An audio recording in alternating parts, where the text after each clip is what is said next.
Hello everyone, ये NDA की maths की प्रीवियस ईयर्स की सीरीज चल रही है। अगर आप ये पूरी सीरीज देख लेते हैं ना, आपको काफी नॉलेज हो जाएगी। और ये चीज हम यहाँ पे देखिए, बेसिक आपको पता है, लगभग बेसिक आपको पता ही होगा। क्वेश्चंस कुछ नए टाइप के मिलते हैं, उनको कैसे सॉल्व करना है और ऑप्शंस के साथ कैसे खेलना है, ये चीज आपको आनी चाहिए।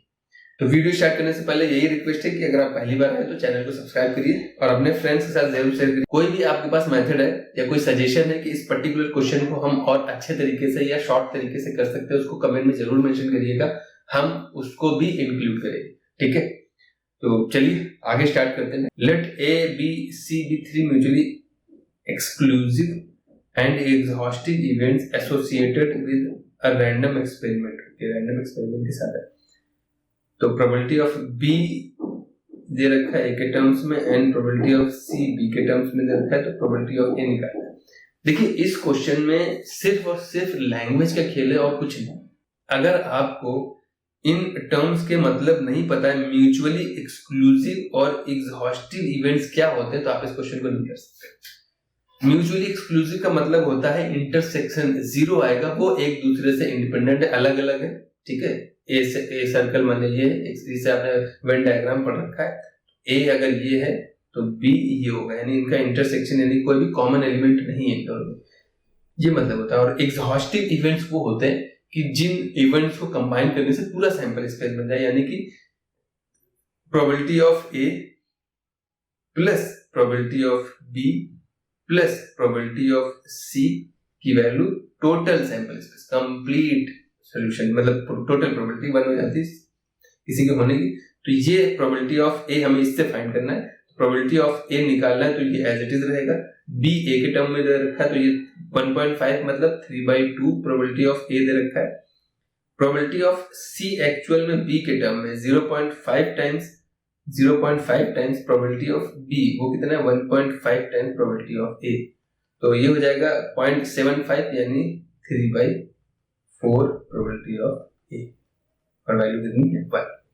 यही करना है। यहां से देखिए डायरेक्ट प्रोबेबिलिटी ऑफ ए आ जाएगा, एलसीएम ले लीजिए तो ऊपर आ जाएगा 4 + 6 10 + 3 13, 4/13 आंसर हो जाएगा, ये आंसर आ जाएगा। एलसीएम ले लीजिए, बस कैसे मैंने किया, एलसीएम लेना है तो पी प्रोबेबिलिटी ऑफ ए तो कॉमन आ जाएगा, और 4 बनाना, यहाँ तो 4 ऊपर से नीचे मल्टीप्लाई होगा, यहाँ 2 से मल्टीप्लाई हो जाएगा, 4 + 6 10 हो जाएगा, और यहाँ 3 यानी 13/4 आ रहा था, इक्वल में 1 है, उधर भेज दीजिए, 4/13 आंसर हो जाएगा। आई होप इतना क्लियर है, कुछ नहीं करना है इसमें। देखिए, इसीलिए हम कहते हैं कि बेसिक आपका जितना अच्छा होगा, क्वेश्चन उतनी जल्दी होते हैं, ट्रिक्स उन्हीं से बनते हैं। 50 चीजों की ट्रिक्स देखने से कुछ नहीं होता। आप मेरी पिछली सीरीज उठा के देख लीजिए कि बहुत कम क्वेश्चन में होते हैं जिनमें मैंने ट्रिक्स बताई, ट्रिक के साथ साथ बेसिक भी एक्सप्लेन किया। तो इसलिए मैं कह रहा हूँ ये सीरीज बहुत इंपॉर्टेंट है। आप अगर मैंने जितने भी मैं सीरीज करा दूंगा, अगर सारी देख लेंगे तो आपके क्वेश्चन बहुत इजीली हो जाएंगे, आपको ऑप्शंस के साथ खेलना आ जाए और सही होने के चांसेस बढ़ जाते हैं। अगला क्वेश्चन देखिए क्या है। In a bolt factory machines XYZ manufactures bolt respectively 25%, 35%, 40% factory total output. The machines XYZ respectively produces 2, 4, 5% defective bolts. अच्छा क्वेश्चन है ये। A bolt is drawn at random from a product and it is found to be defective. What is the probability that it was manufactured by machine X? अच्छा question है ये, based theorem पे based है। देखिए, बहुत अच्छी theorem है, अगर आपने पढ़ रखी, बहुत अच्छी बात, नहीं पढ़ी थोड़ा सा हम यहाँ पे दे देंगे। फॉर्मूला बड़ा अजीब सा आता है, उसको मैं फॉर्मूला कभी याद नहीं रखता, लेकिन मैं आपको एक तरीका बता दूंगा जिससे आप ऑटोमेटिकली फॉर्मूला याद रखते हैं। इस क्वेश्चन में डेटा जो दे रखा है वो लिख ले जरा। 3 मशीन से, मशीन एक्स से मैन्युफैक्चर हो उसकी प्रोबेबिलिटी है यानी 25%, यानी 25/100। Y से प्रोड्यूस होने वाले बोल्ट्स की प्रोबेबिलिटी है 35%, और Z से प्रोड्यूस होने वालों की प्रोबेबिलिटी है 40%। डिफेक्टिव प्रोडक्ट वो भी X से आए, वो 2% है। डिफेक्टिव बोल्ट Y से आए, वो हमारा दे रखा था 4%। डिफेक्टिव बोल्ट हमारा Z से प्रोड्यूस हो उसकी प्रोबेबिलिटी है 5%। मैं सिंपल सी बात है, ज्यादा बनेंगे, जो ज्यादा बना रहा है उसके डिफेक्टिव होने के चांसेस भी ज्यादा है। अब आपको एक बोल्ट पिक करना और वो डिफेक्टिव हो और वो भी X का हो, ऐसा कह रहे हैं। इसके लिए बेस थ्योरम को समझ लीजिए, बेस थ्योरम का फॉर्मूला समझ लीजिए पहले क्या होता है। बेस थ्योरम क्या कहती है, मैं इधर समझा दे रहा हूँ, बाद में इरेज कर देंगे। बेस थ्योरम कहती क्या है उसको समझिए कि मान लिया एक बड़ा सा बॉक्स है, उस बड़े से बॉक्स में 3 छोटे बॉक्स है, ए, ये बी बॉक्स है, ठीक है, इसको समझ लीजिए बहुत अच्छे से। और ये बॉक्स सी है, ए में 3 रेड 7 ब्लू बॉल है, बी में 5 रेड 3 ब्लू बॉल है, और सी में मान लिया 6 रेड और 11 ब्लू बॉल है, ठीक है। अब हमें करना क्या है कि एक ब्लू बॉल सेलेक्ट करनी है बी से, ठीक है, हमको एक बॉल सेलेक्ट करनी है, वो कहां से होनी चाहिए, बी। तो आप देखिए ना, एक बॉक्स के अंदर 3 बॉक्स है, तो पहले हमें बॉक्स सेलेक्ट करना पड़ेगा, ठीक है। तो इस टाइप का क्वेश्चन करते क्या, हमें रेड बॉल चाहिए, वो भी बॉक्स बी से, तो पहले हम बॉक्स सेलेक्ट करेंगे। तो 3 बॉक्स है, हर एक बॉक्स सेलेक्ट करने की प्रोबेबिलिटी 1/3 हो जाएगी। ए सेलेक्ट करेंगे तो उसकी 1/3, बी सेलेक्ट करेंगे उसकी 1/3। तो बी सेलेक्ट, पहले बॉक्स बी सेलेक्ट करेंगे, उसकी प्रोबेबिलिटी हो जाएगी 1/3। उसके बाद बी बॉक्स से रेड बॉल निकालने की प्रोबेबिलिटी 5/8। देखिए 5 रेड है, टोटल 8 है। अब अपॉन में क्या करते हैं, ये पूरा पूरा एज इट इज लिख देते हैं, 1/3 5/8 प्लस ये करते हैं। पहले हमने क्या किया, बॉक्स सेलेक्ट किया, उसके बाद हम उससे निकालते हैं आउटपुट जो हमें कह रहा था क्वेश्चन में। अब हमने क्या किया कि ये ए भी हो सकता था, ए से रेड बॉल निकालेंगे तो 3/10 है, प्लस बी तो ऑलरेडी लिख चुके हैं, सी से 1/3, पहले सी सेलेक्ट कर सकते थे, और उससे रेड बॉल 6/70। बस इसको सॉल्व कर लीजिए, यही आंसर। फॉर्मूला हम याद नहीं रखते, इसी तरीके से करते हैं, इसमें भी वही कॉन्सेप्ट है। इस क्वेश्चन में देखिए, अब यहाँ पे क्या कह रहा था कि हमें जो है डिफेक्टिव चाहिए, और वो भी किससे होना चाहिए, एक्स। पहले हम एक्स मशीनरी सेलेक्ट करेंगे, एक्स मशीनरी का प्रोडक्ट सेलेक्ट करेंगे। एक्स मशीनरी का प्रोडक्ट सेलेक्ट करने की प्रोबेबिलिटी 25/100 है, कैंसिल मत करिएगा क्योंकि अभी सभी 100 कैंसिल आउट हो जाते हैं। 25/100, उसमें डिफेक्टिव होने की प्रोबेबिलिटी 2/100 है, ठीक है। इस टाइप के क्वेश्चन ऐसे ही होते हैं बेस थ्योरम। अपॉन में ये एज इट इज डेटा लिख दीजिए, 25/100 इंटू 2/100 प्लस वो x से होगा, y से भी तो हो सकता था, y से हो सकता था, y की कंडीशन लिख दीजिए, और y में डिफेक्टिव की कंडीशन ये दे रखी है, प्लस z से हो सकता था, z में 40 दे रखा है, और इसकी प्रोबेबिलिटी 5/100। ठीक है, बस इसको सॉल्व करना। देखिए मुझे पता है 100 कैंसिल हो जाएगा, ऊपर 50 आएगा, और डिनोमिनेटर में आ जाएगा 50 प्लस ये 35 दूना 70 होता है, 70 का डबल करना 140 हो जाएगा, ये 50 है, प्लस और ये हो जाएगा 200, तो ये हुआ 390, तो ये 50/390, यानी 0 कैंसिल हो गया, 5/90 ये पार्ट आंसर होता है। तो इस क्वेश्चन में सिर्फ बेस थ्योरम लगी है और कुछ नहीं। इस टाइप के क्वेश्चंस आते हैं बेस थ्योरम के से। ये क्वेश्चन बहुत इंपॉर्टेंट है जो पूछा जाता है, एक ब्लड रिपोर्ट है, उसके सही होने, पॉजिटिव होने के चांसेस कितने हैं, नेगेटिव होने के चांसेस कितने हैं, और रिपोर्ट गलत होने के चांसेस कितने हैं।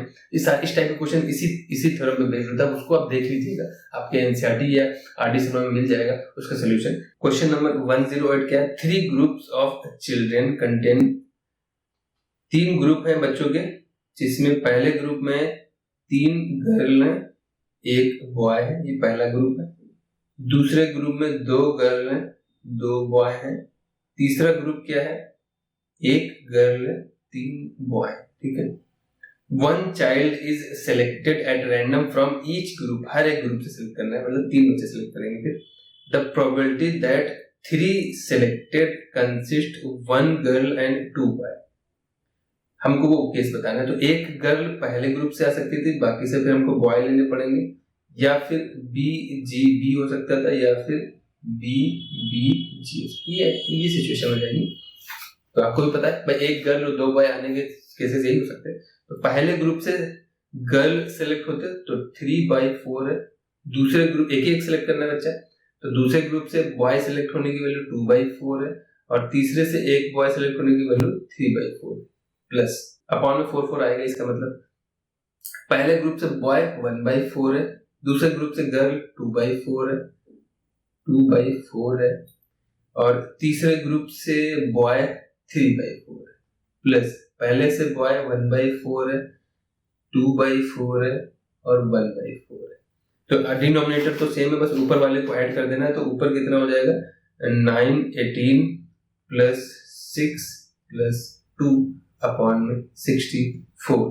तो 64 कहीं नहीं दे रहा, इसका मतलब कैंसिल हो रहा है। तो ये वैल्यू हो जाएगी 26 अपॉन में 64 कैंसिल आउट हो गया, 13 बचेगा और 13 एक पार्ट दे रखा है। तो ये आंसर हो जाएगा। कुछ नहीं, इस क्वेश्चन सिर्फ कैलकुलेशन है, प्रोबेबिलिटी का क्वेश्चन है, अच्छा क्वेश्चन था।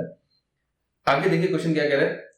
क्वेश्चन नंबर 1 और 7 क्या कह रहा है, 8 coins are tossed simultaneously, the probability of getting at least 6 heads। At least का केस है, एटलीस्ट वहीं से स्टार्ट होता है और मैक्सिमम तक जाता है, यानी 8 कॉइन में 6 हेड कम से कम आने हैं तो 2 टेल आएंगे। 7 हेड आ सकते थे, 1 टेल आएगा।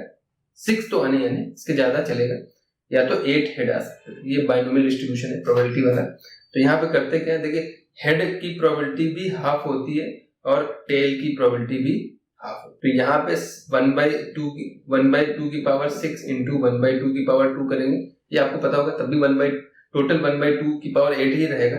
तो इस टाइप क्वेश्चन को उससे कर लीजिए जाके बाइनोमियल डिस्ट्रीब्यूशन से, या हम ऐसे करते हैं कि 1/2 टोटल कॉइन कितने थे वो पावर लगा देते हैं। अब कितने आने, 8 में से 6 हेड आने, सॉरी टेल आने, टेल दे रखा है ना 6 हेड्स, और तो फिर 8 में से 7 हेड आ सकते थे, 8 में से 8 हेड आ सकते थे। ये बाइनोमियल डिस्ट्रीब्यूशन कहता है।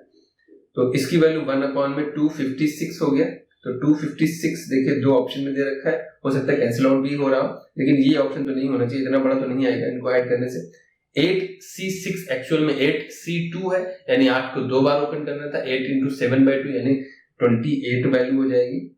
ये 8 है और ये 1 है, तो ये 37 आंसर हो जाएगा। कैंसिल नहीं होगा, देखिए पूरा इजी कैलकुलेशन, कुछ नहीं करना है इसमें। If 2 dice are thrown at least one of dice shows 5, ठीक है, then probability that sum is 10 और मोर। अच्छा, 2 डाइस फेंकी जाती हैं और उनका सम जो है वो या तो 10 आएगा या 10 से बड़ा है। तो 10 या 10 से बड़ा एक कंडीशन है, 5 आने चाहिए, तो 5 के साथ 5 ऐड करिए, 5 के साथ 6 ऐड करिए, और 5 आना ही आना है तो 6 के साथ 5 ऐड करिए। ये 3 ही कंडीशन है। 3 कंडीशन हमारी फेवरेबल होंगी, उस केस में मेरा ये आंसर होना चाहिए। बाकी कैंसिल आउट भी हो सकती है क्वांटिटीज, तो देखते हैं जरा, क्योंकि सैंपल स्पेस कितना बन जाएगा, यानी कि टोटल सैंपल स्पेस बनेगा 2 डाइस है और 5 ऐड आना चाहिए, एटलीस्ट वन ऑफ देम सोज 5, तो 5 आना ही चाहिए। तो 5 अगर आप फिक्स कर दोगे इस प्लेस पे, फिक्स करने की, इसको फिक्स करने का एक ही तरीका है, ये आपने परम्यूटेशन कॉम्बिनेशन पढ़ रखा है। सैंपल स्पेस देखिए पूरा बनाएंगे तो बहुत टाइम लगेगा। यहाँ पे किया कि मैंने पहले प्लेस पे 5 फिक्स कर दिया, तो इस प्लेस पे टोटल डिजिट्स कितनी आ सकती थी, 6। अभी क्या किया मैंने, सेकेंड प्लेस पे 5 फिक्स कर दिया, तो इस प्लेस पे 6 आ सकती थी। टोटल मेरे हिसाब से 12 केसेस बनने चाहिए थे, जिनमें एक कम से कम एक केस में डाइस एक डाइस में 5 आएगा ही आएगा। लेकिन इस सिचुएशन मैंने किया कि यहाँ पे भी 5 काउंट कर लिया और यहाँ पे भी 5 काउंट कर लिया, यानी मैंने 5 डबल बार काउंट किया, तो एक हटा देंगे, यानी टोटल 11 पॉसिबिलिटीज। टोटल 11 पॉसिबिलिटीज में मेरी फेवरेबल पॉसिबिलिटी कितनी थी, 3। तो आंसर कितना हो जाएगा, 3/11। क्वेश्चन समझ में आ रहा था। क्वेश्चन क्या कह रहा था कि 2 डाइस फेंकी गई है, तो एक एटलीस्ट 1 डाइस में 5 आना कंपलसरी है। उसके बाद आपको बताना है कि किस, तो मतलब उनका सम अगर हम करें तो वो 10 या 10 से ज्यादा होने की प्रोबेबिलिटी क्या है। तो 10 या 10 से ज्यादा उस केस में जब ये कंडीशनल प्रोबेबिलिटी है, आप पढ़िएगा जाके, conditional probability of A given B, उस टाइप की प्रोबेबिलिटी है। ये मैंने ऐसे सेपरेट कर दिया, आप खुद सोच सकते थे कि 2 डाइस है, एक डाइस पे 5 है तो इस पे कुछ भी आ सकता था, तो 6 पॉसिबिलिटी हो जाए। फिर 5 इस साइड 8 डाइस पे है तो इधर कुछ भी आ सकता था। ये टोटल केसेस होने 12 चाहिए था, लेकिन 5 2 बार काउंट कर लिया, तो टोटल 11 केसेस हो जाएंगे। फिर उनमें से फेवरेबल क्या आ जाएगा, 5 हो सकता था, 5 हो सकता है, 6 हो सकता था। ये टोटल जब उन दोनों का सम 10 या 10 से ज्यादा हो, तो ये 3/11 हमारा आंसर हो जाएगा। The probability of simultaneous occurrence of 2 events A and B is B, and the probability that exactly one of A B occurs is Q, then which of the following is true? अच्छा question है, बहुत अच्छा question, ये अच्छा question है। देखिए इससे कुछ सीखने को मिलता है जिनको, इसमें क्या है कि 2 साइमल्टेनियस अकरेंस का मतलब क्या है, P ए इंटरसेक्शन यानी एक साथ हो गए, दोनों का कॉमन पार्ट है, वो कितना दे रखा है, पी प्रोबेबिलिटी दे रखी है।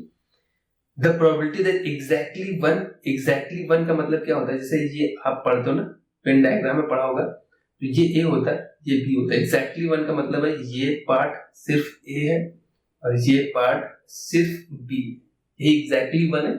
तो probability of A plus probability of B, जब आपने प्रोबेबिलिटी ए लिया था तो प्रोबेबिलिटी ए जब आपने लिया था तो पूरा सर्कल लिया था, उसमें भी ये पार्ट आया था, ये वाला पार्ट, और जब प्रोबेबिलिटी ऑफ बी लेंगे उसमें भी ये पार्ट आएगा, तो ये 2 बार आ गया, लेकिन एग्जैक्टली में तो ये पार्ट आना ही नहीं चाहिए। उस सिचुएशन में हम 2 times probability of A intersection B subtract कर देंगे।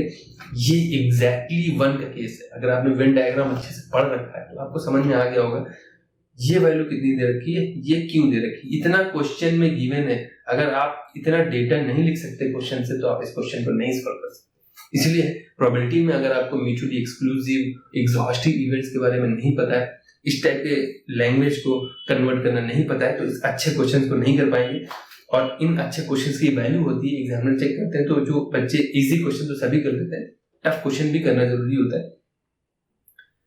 देखिए प्रोबेबिलिटी ऑफ इंटरसेक्शन भी पता है, ये कहानी पता है आपको, तो यहाँ पे देखिए अगर हम इसको लिखना चाहें तो probability of A plus probability of B की वैल्यू, ये क्या है, ये वैल्यू तो गिवन है, तो ये हो जाएगी क्यू प्लस का 2p।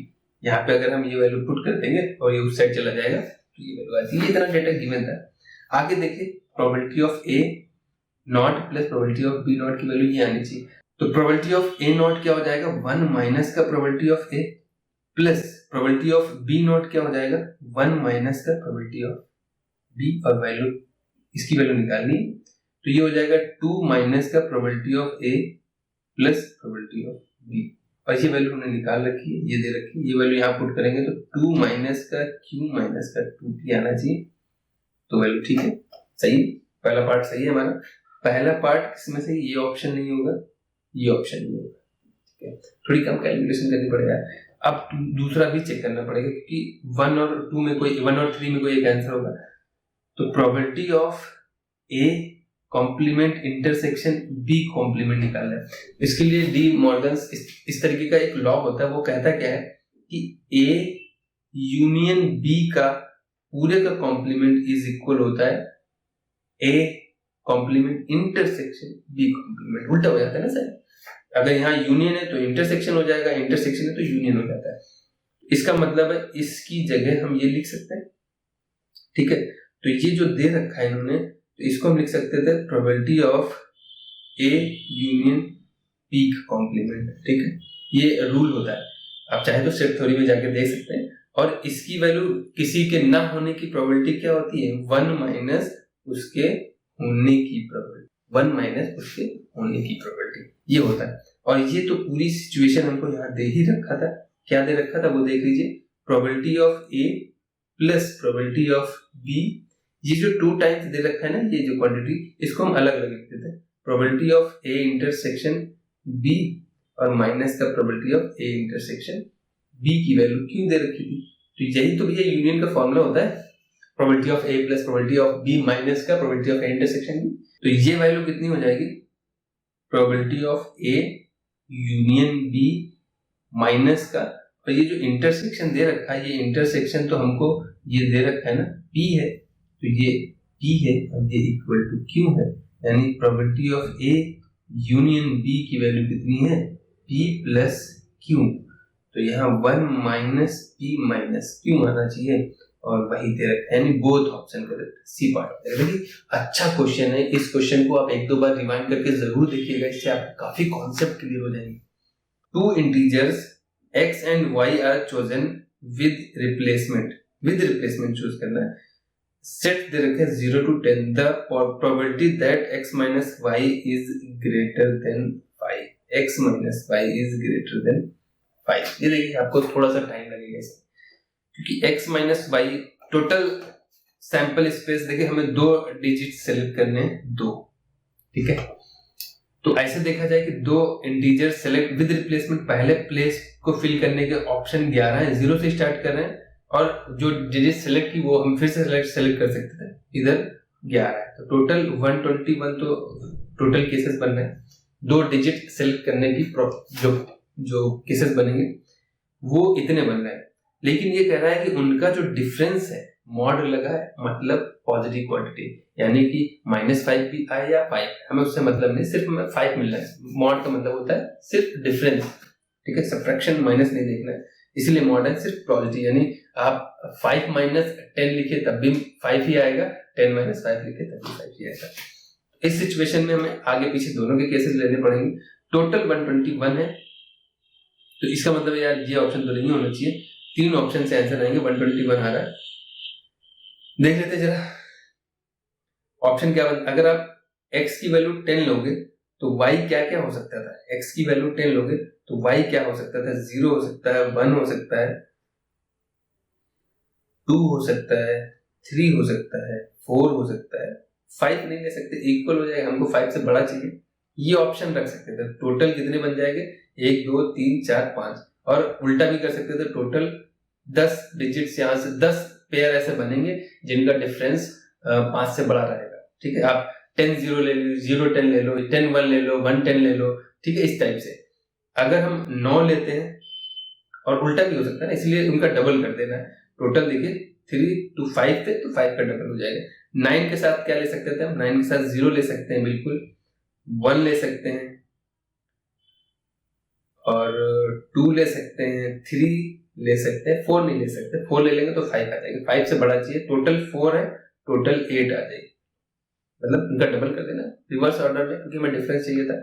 अगर हम 8 लेते हैं तो 8 के साथ क्या ले सकते थे, 0 ले सकते हैं, 1 ले सकते हैं, 2 ले सकते हैं, और 3 नहीं लेंगे, तो यहाँ पे 3 3 6 ऑप्शन मिल जाएंगे, टोटल 6 पेयर मिलेगा। 7 लेते हैं तो 7 के साथ 0 ले सकते हैं हम, 1 ले सकते हैं, 2 नहीं लेंगे तो यहाँ पे 2 2 4 पेयर मिल जाएंगे, और 6 के साथ हम सिर्फ 0 ले सकते हैं, 1 नहीं लेंगे तो यहाँ पे 0 6 और या 6 0 2 पेयर मिल जाएंगे। तो टोटल इनको ऐड कर देना 10, और ये भी 10 है, ये 10 है, और ये भी 10 है, टोटल 30, यानी 30/125, ये आंसर हो जाएगा। सैंपल स्पेस कैसे बनाना है ये आप पर डिपेंड करता है। उन्होंने कहा डिफरेंस मतलब पॉजिटिव 0 10 लिखिए, 10 0 लिखिए, वो डिफरेंस 10 5 से बड़ा ही है, ठीक है। डिफरेंस मतलब ये है। अगर कोई भी दिक्कत थोड़ा सा रिमाइंड करिएगा, अच्छा क्वेश्चन है ये। 3 dice having digits 1 2 3 4 5 6 on their faces are marked 1 2 3, क्या जी डिजिट्स 6 तो होते ही हैं प्रिंट, उसको कुछ करना नहीं है। Their faces are marked 1 2 3 are enrolled, let x y z represent the number on dice 1 2 and 3, ठीक है। what is the number of the possible outcomes such that x is greater than y is greater than z।